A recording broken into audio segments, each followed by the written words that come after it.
You know what destroys most relationships? It's not love disappearing, it's not cheating, it's not fights. It's when one person starts looking down on the other. Dr. John Gottman studied thousands of couples and found one thing that predicted breakup more than anything else: contempt. Contempt is when they stop seeing you as an equal.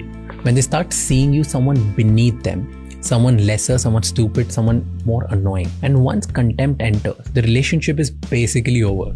Because you can recover from anger, you can work through conflict, you can rebuild betrayal, but you can't love someone who looks down on you. And it shows in small ways. When they dismiss your opinions, when they mock your interests, they talk about you like you're an inconvenience. And most people don't even realize that they're doing it. They think that they're just being honest or funny or venting it. But your brain is keeping a score. The moment your partner starts feeling superior to you, it's over. Because contempt kills respect.